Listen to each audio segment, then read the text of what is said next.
we ready to roll? You guys ready? Yeah. Let me go hit the little recording. You can tell you're in the wrong place. Here you go. All right. All right, welcome everyone. I'm going to go ahead and call this Santa Cruz Libraries Facilities Financing Authority, LFFA, special board meeting to into session. It is 11:07 on Thursday, April 3rd. Do we need a roll call? I can do the roll call. We're all here. I don't have the list of people's names, but. I'll just note that all board members are present. How about that? Okay, then moving on to public comment. This is the opportunity for any members to address the board on any matters on today's agenda or within the jurisdiction of the LFFA. Do we have any public comment in the room or online? There's no one online. Okay, bringing it back to the board. We'll start off with the consent calendar. Are there any questions, comments, or would any members of the board like to pull an item on the consent agenda? I guess I have a question on B. Okay, go for it. This is the proposed budget. I assume we're gonna be amending it, pending action on the amending what were the proposed budget based on what we end up doing down the road. Is I'm seeing a nod. Yeah, so let me just Yeah. address that. Okay. I know. The wording in there somewhere says, this is the budget prepared as of the actions the board has taken to date. And I knew this would be at the beginning of the agenda. So we needed to prepare the proposed budget based on what your board has approved, is the words. And so that's why this is proposed, and we always come back with the final. And so if your board chooses to take any action today for bonding or whatever else you may choose to take action on, we would incorporate that into the final budget. Thank you. I just didn't read it carefully enough. That's I saw it and I got a little confused this morning. Thank you for the clarification. Sure. Okay, any other questions or entertain a motion? I'll move the consent agenda. Second. All right, we have first and second, all in favor? So moved. That brings us to our first general business item. This is the bond expenditure plan. Edith Driscoll, the LFFA treasurer and I think controller. Online, we have Suzanne Harrell, the financial advisor for the LFFA. And let's just test out Suzanne's voice and her connection and make sure Suzanne is available. Hi, I think you guys can hear me okay? We can hear you great, so I'm gonna turn it over to Suzanne just to introduce.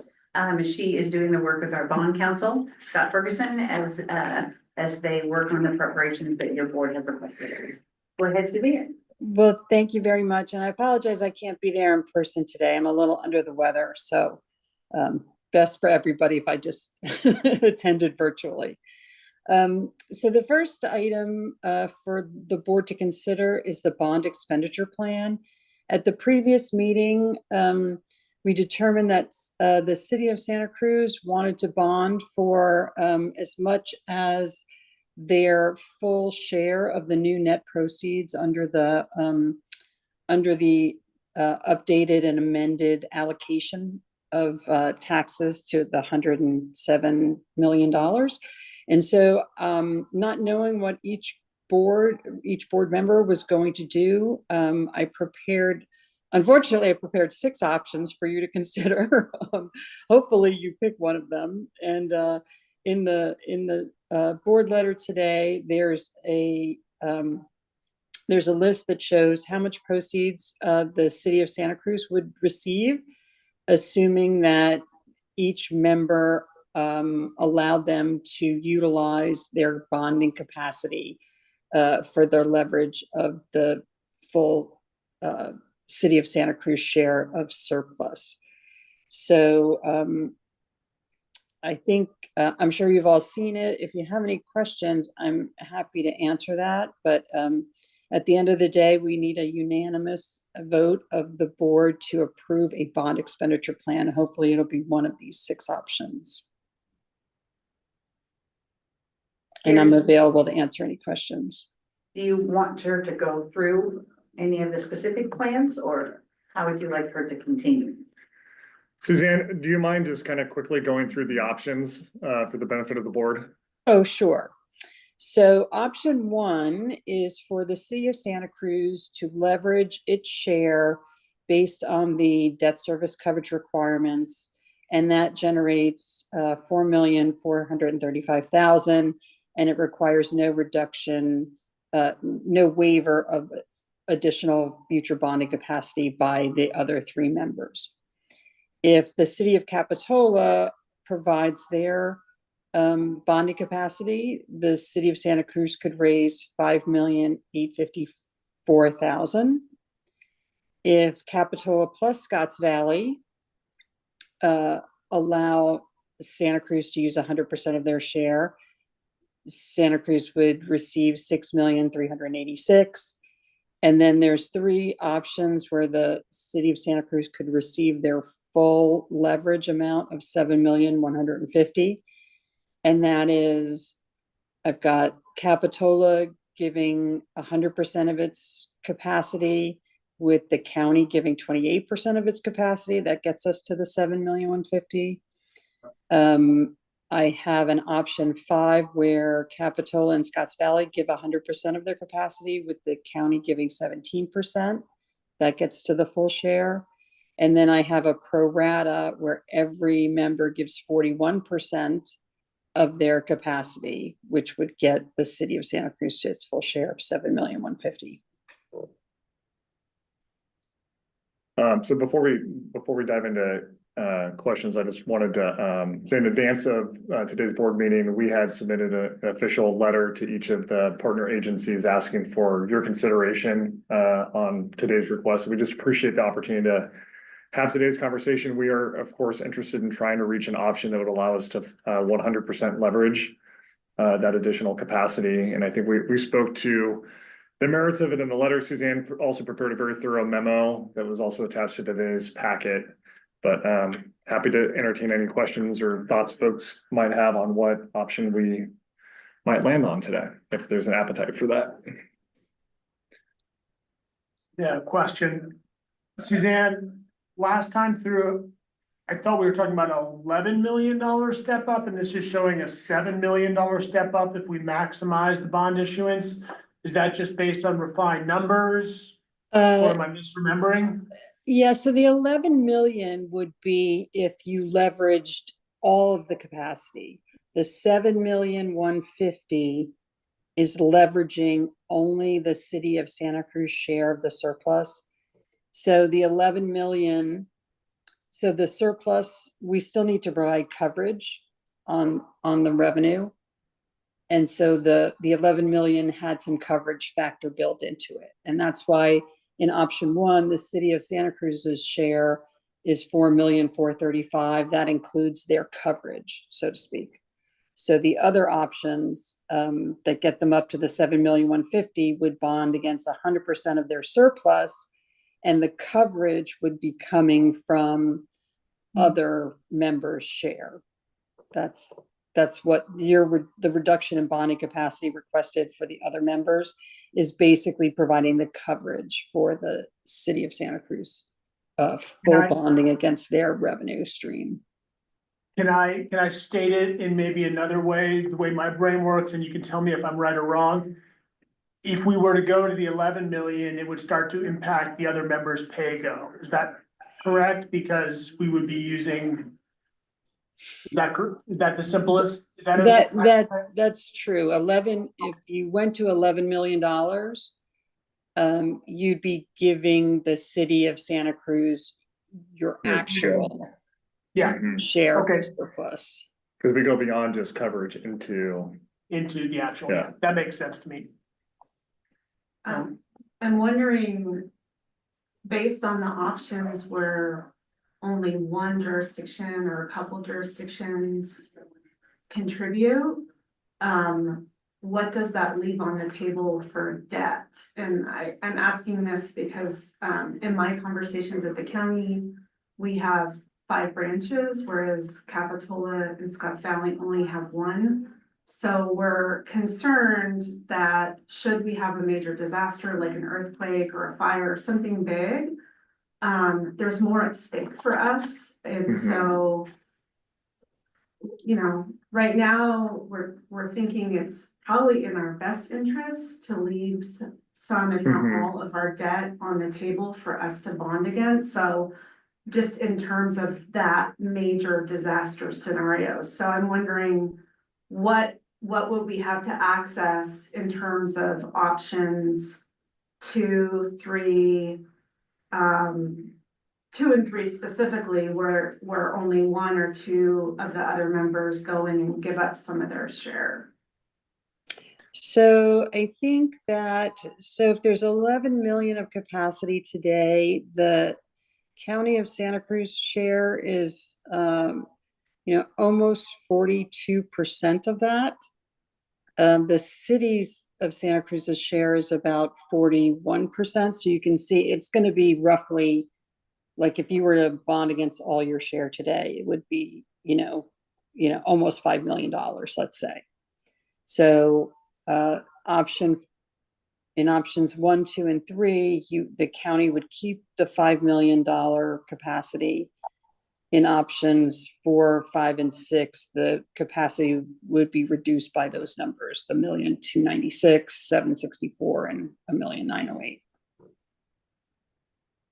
Thanks. That's helpful. Capitola's full share of the 11 million is the 1,419,000, and Scotts Valley share of the 11 million is 532. Yeah, so certainly understand those thoughts and considerations, and appreciate being able to have that conversation today officially, and would understand where you all might land just in terms of some of that risk exposure going forward with regards to maintaining those branches. So yeah. I'm not sure if I'm gonna be able to do it while we're here, but under the leases, because Scotts Valley and Capitola leased the buildings to the city of the county, Mhm. and I know that included in those leases is responsibility for all maintenance. Mhm. And then there's a share between the library for under $50,000 worth of improved maintenance. Library, JPA would do it. Do you recall what what the lease says about like the building falling down? About the building falling down, sorry about, Yeah, know, I mean, I know that the major maintenance falls on the county to repair, but if there's a calamity, I'm not sure. I don't recall specifically, say a branch burns to the ground. Does that all fall on the county? I mean, each city is still the owner, so we probably have to carefully look at the lease language to know if like county is responsible for coming up with financing to rebuild. I'm not, in this moment, I'm not so clear. I could pull up the lease right now and take a look at it and try to tease that out. But I don't think I have a ready answer, Jamie. yeah, I was trying to pull up the lease as well. I'm getting closer. My recollection is that the county is carrying property insurance. We do. Yeah, I was gonna So, ask that as we well. have all hazards insurance for fires, floods, and earthquakes, and so that is, and we actually looked recently at the coverage on that. It's pretty high, but it's for, the coverage we have is a certain dollar value for a specific event. So if we have multiple libraries impacted in say one earthquake, There's an aggregate. That's there's one of an that. aggregate, and it's pretty high, but depending on how much destruction there were, Right. would depend on what we could cover. What kicks in, yeah. Yeah. Sort of related, we're actually looking at a new kind of insurance policy for the city that just pays out based on the amount of ground shaking, independent of damage. It's kind of an interesting product. FYI. Can't remember what it was called, but it's a new insurance product that doesn't. It's basically if the ground shakes, you get paid. Rather than having to go and document, lost revenue, right. lost this, Rather than lost based on that. loss. It's sort of an interesting It's an product. interesting business model. Yeah, well, insurance, they'll always come Yeah. up with products to sell you, right? Yeah. We all know, I just found some of the information we'd asked for from risk. County would have to pay a pretty high deductible before the insurance would kick in. Yeah, I was gonna ask what that threshold is. It's Yeah, usually a so high, for yeah. earthquake, it's a minimum of $100,000. That's actually lower than I would think, but. Well, you know, that's a covered Mhm. amount of allowance. And it's, well, good news is the deductible is countywide per event and not per Hmm. facility, so. Thoughts or questions, Molly? Well, I think that, I mean, this is a good conversation, and I think, you know, having some capacity for future events is smart, and I appreciate Nicole bringing that up. I think that, outside of that scenario, you know, Scotts Valley doesn't have planned use for, you know, our 500,000 of potential bond capacity, so I think, you know, we feel strongly that we benefit from the downtown project and really want to see that happen, and so I think, you know, any of the scenarios where, you know, part of that funding or, you know, potentially all of that funding can be used to help support the downtown branch, I think that our city would support that. All right, I'm looking, I would reiterate that, is that, you know, Capitola definitely supports the downtown project, and the city council has authorized the release of the funding. I'm looking at the lease. It talks about if leasing county refuses or neglects to repair or maintain the premises, the city may basically do it and then charge county. Honestly, I guess here's another question, Suzanne. I think last time you said that like doing any kind of debt issuance beyond, Yeah. I feel like you said 5 years, Yeah, I just thought we didn't had a make any timeline. sense. Is that still? Well, yeah, I'm sorry to interrupt. The bonding capacity definitely goes down. You know, every 5 years, you probably lose about 3 million of bonding capacity. On the other hand, interest rates for a shorter maturity are generally lower. And so I still feel like at like up to 10 years, there's probably still, you know, of the 11 million today, if there'd be, I don't know, 4 million left after 10 years. And Yeah, so if we went to the 7 million for Santa Cruz and left 4 million on the table, and there was only 4 million in debt capacity left,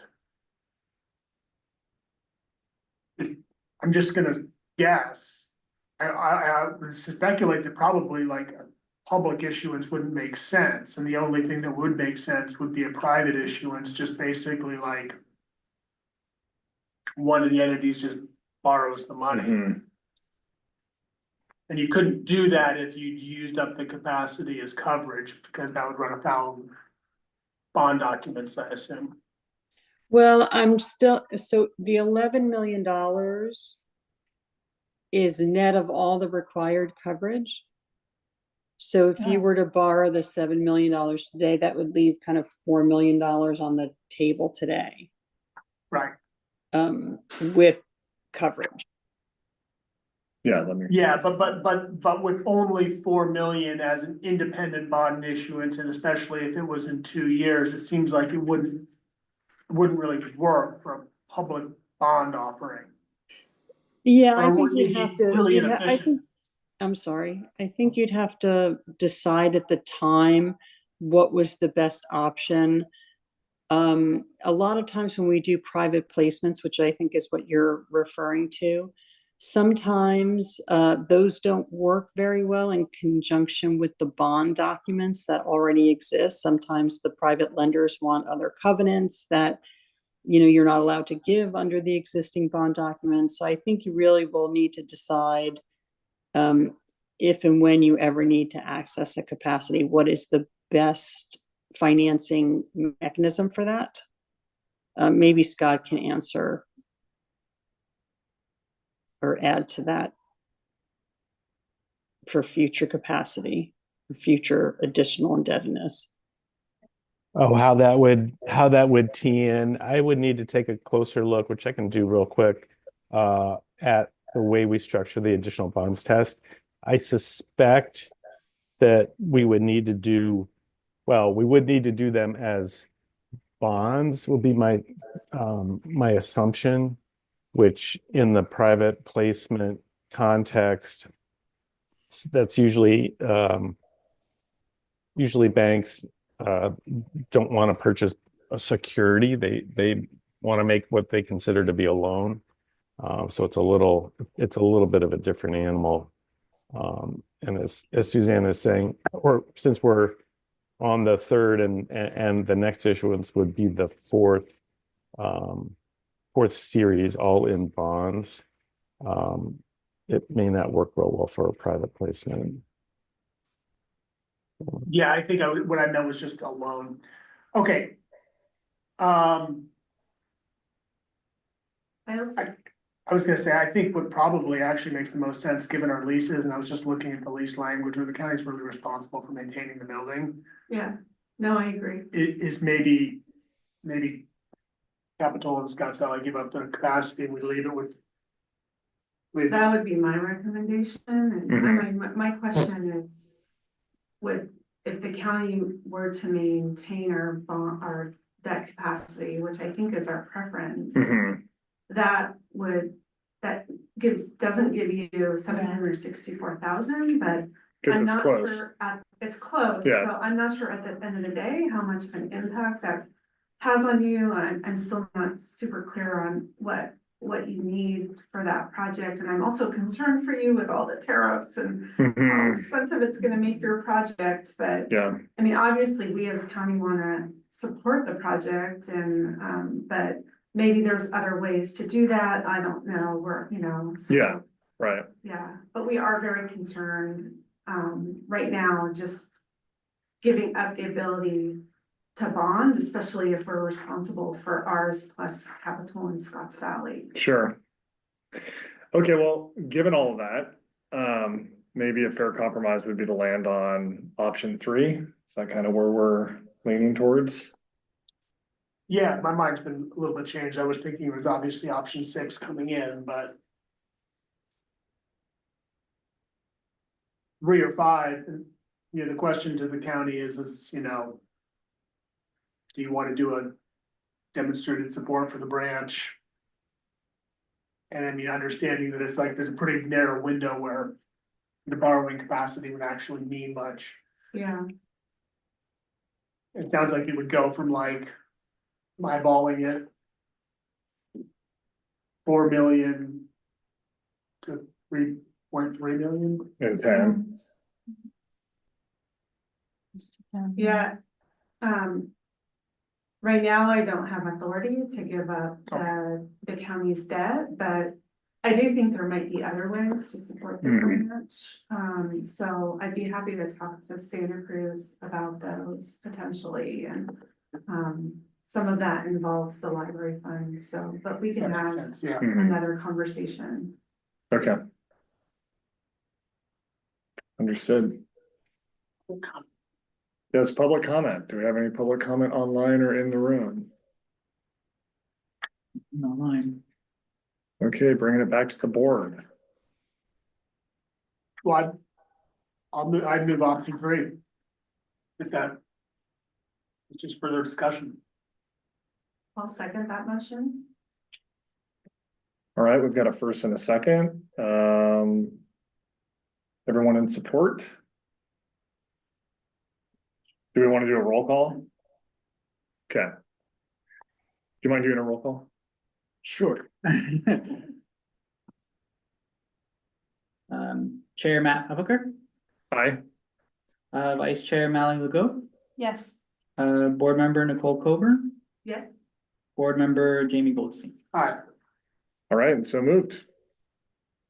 Well, thank you for that thorough discussion and thoughtful consideration for the request, right? We appreciate it. We expect a donor acknowledgement.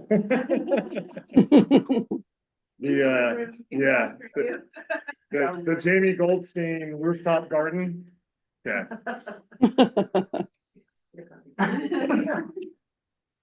All right, where are we here? Okay, and then that brings us to item B, which is approval of special tax bonds for phase 3 funding of library facilities. So again, Edith Driscoll, your treasurer, and again, I will refer your board to Suzanne Harold, your financial advisor, who can go through the details of the special tax bonds for phase 3 funding. So, hello again, and thank you for considering now the issuance of the bonds, now that you've chosen option 3. We did prepare the staff report, assuming like the maximum 7,150,000, because we just were not sure how the board was going to decide ultimately in the end. So these are maximum amounts. But now that you've approved option 3, we will only issue enough additional bonds to fund the option 3 amount, and that is the estimated proceeds should be about 19,276,000 when you include the 12,890,000 that's due to the city of Santa Cruz from the original allocation. The bonds, market's been kind of crazy with the tariffs, as you can imagine. So we might hold off a week or two before selling the bonds to let the market calm down a little bit, but we certainly expect to have the funding to this available to the city of Santa Cruz by the end of May. Current interest rates, I'm estimating at 4.3%, but they could be a little bit higher depending on what happens as a result of, what happens to the market as a result of the tariff situation. So I'm happy to answer any questions, and Scott Ferguson, your bond counsel, is also here.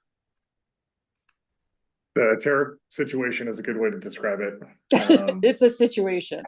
To say the least, yeah. Thank you for that, Suzanne. Any questions? We'll go out for public comment. Do we have any public comment? There are no. Does not look online like it. comments. All right, bringing it back to the board. If there are no comments or questions, we'll entertain a motion.